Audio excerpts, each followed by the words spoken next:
Nama Kompol Galih Wardani, mantan Kasat Reskrim Polres Cirebon Kota, menjadi perhatian beberapa waktu terakhir. Galih diketahui menangani kasus pembunuhan Vina Cirebon dan pacarnya Eki pada tahun 2016 silam. Kini, kabar buruk datang dan muncul soal Kompol Galih. Kala itu pangkat Galih masih AKP dan 4 tahun kemudian naik menjadi Kompol.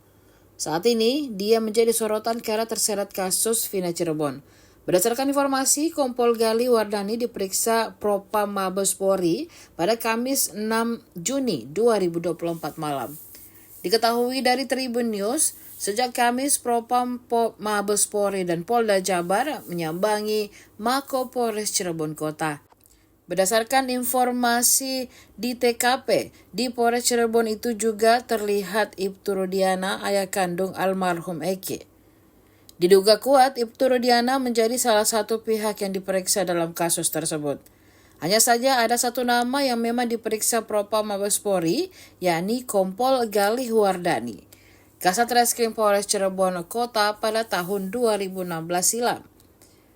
Namun, terkait materi pemeriksaan, wartawan belum bisa mendapatkan keterangan resmi dari pihak kepolisian.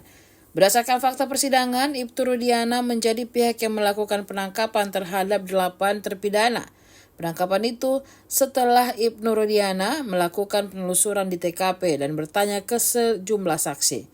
Diketahui saat ini Ibtu Rudiana menjabat sebagai Kanit Narkoba Polresta Cirebon, sedangkan Galih Wardani masih berpangkat AKP.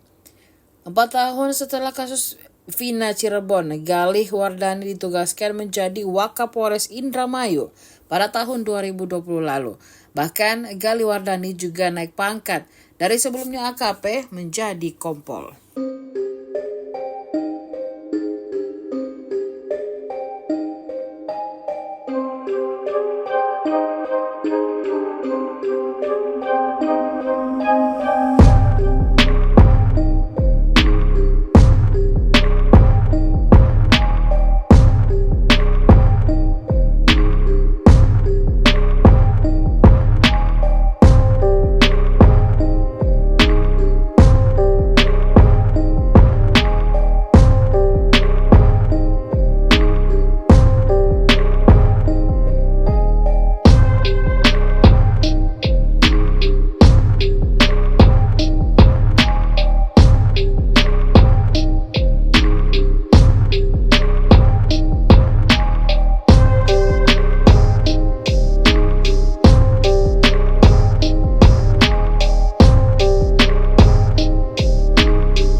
Download Tribun X sekarang, menghadirkan lokal menjadi Indonesia.